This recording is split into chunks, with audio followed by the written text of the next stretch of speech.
Hello, everyone. Got a fun one for you tonight, a little bit different from the usual. Try to keep it spicy for you. This is document number Charlie 00200798. If you're new to this, what we do is we actually read declassified documents from the CIA, not making any of this mess up. We just read what they've got declassified. Tonight, we read an interview with physicist Pavel Polyan by Yuri Belikov in Perm. The title of the interview ended up becoming Extraterrestrials Are CIA's Secret Ploy. Let's see here. Where to begin? Oh my goodness, so much. It is a translated text, so there will be typos or weird grammatical things because the original interview was done in Russian. I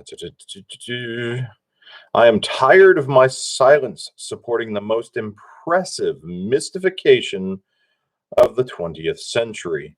There are no aliens or flying saucers. There are flying machines designed in the middle of our century by people.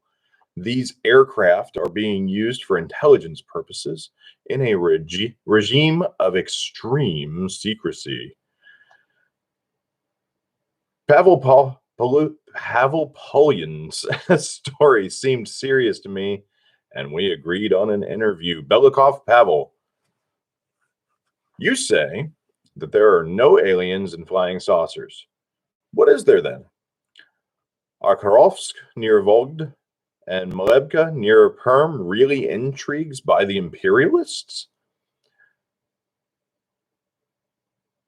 Polyan, the aliens boom, which we lived through with difficulty at the beginning of perestroika, was nothing but a CIA action to destabilize public consciousness.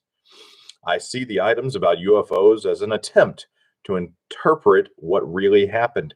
Naturally, all talk about the crash of UFOs in New Mexico and of how their debris and the bodies of humanoids are kept at U.S. military bases have a grounding in fact.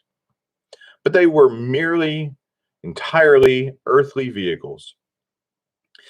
Any designer and model maker can make a model of a small flying saucer at home. Of course, it will not fly, but it will leap about entertainingly. This model is known to designers as the Revoke.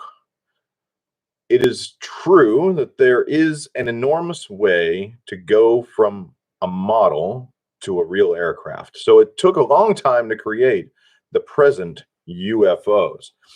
There are no special secrets here.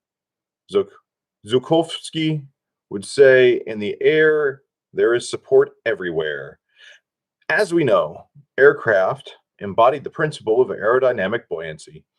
The second principle remained unused by mass technology, but at the beginning of aircraft building, they tried to use it. You remember the newsreel scenes. A structure reminiscent of an umbrella leaps up and down. Oh, I've seen this one. Sometimes remains hanging, but does not actually take off. This idea got nowhere. Time was needed to develop and embody it.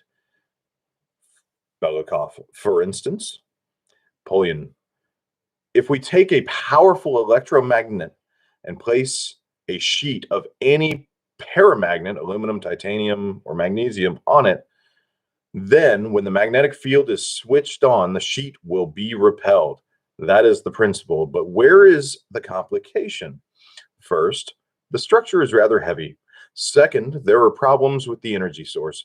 But physics knows the formula of head resistance, whose force is proportional to the area of the support base, the air volume, and the speed squared.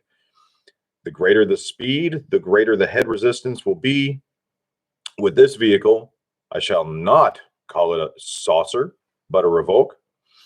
The oscillations of the fuselage wings are not smooth and occasional, but very brief and rapid, so that the displacement is not by a centimeter, but by tiny fractions of a millimeter. A quite rapid speed develops with high frequency fuselage oscillators. There is air ionization. That is why UFOs appear to be shining, especially at night. Essentially, the electricity missing around the fuselage is used in turn to feed the device itself to electricity. It's a blurred out word. I'm not sure it's missing. Raising, something like that, to feed the device itself and to ensure the vehicle's constant operation. Of course, this was a brilliant solution by the secret designers. The vehicle was ostensibly effective, but it was used narrowly. It is not suitable for transporting passengers. It cannot carry heavy freight. In the military respect, too, the revolt proved non-combat capable. How could one fire from it? Firing bullets would upset the balance of the oscillations. The only avenue for its use lay in intelligence, the infiltration and insertion of spies and functions of a psychological nature. Belikov, when, in your opinion, did they launch the first saucer? Paulian says in the late 40s. Let's see where we go here. The interview continues. Belikov, you claim this was the work of the Americans. But if we go along with your story, surely we were breathing down their necks. Paulian, at first, our people were taken in by the story of the aliens, but then they got to thinking about it. And somewhere in the late 60s, similar aircraft appeared in our country. I cannot even specify where they made test flights.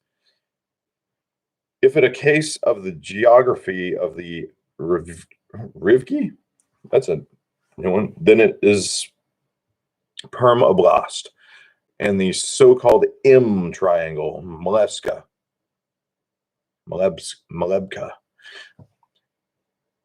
In this connection, it is useful to recall the Perm inventor named Tolchin, who appeared at that time. He created inertoids, inertioids,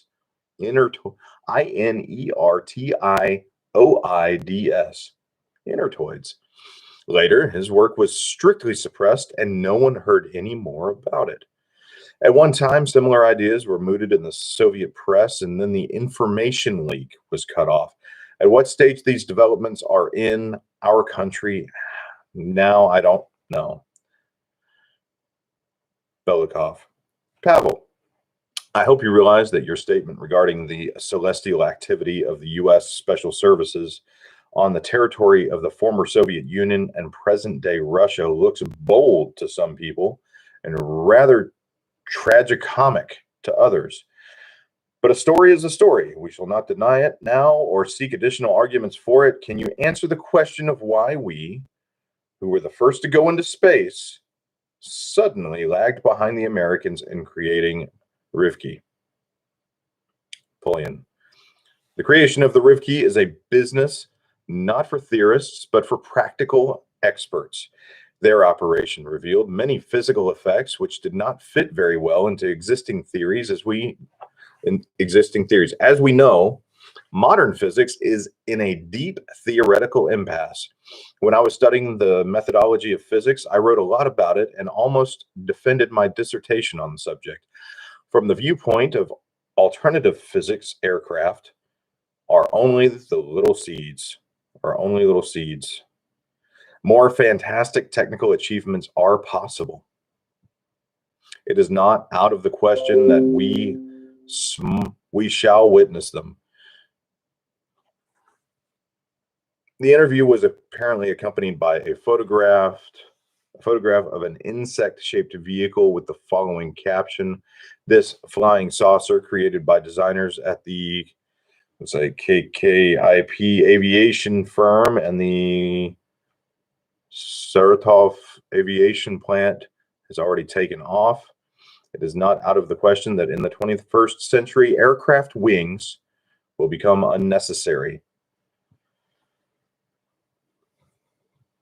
I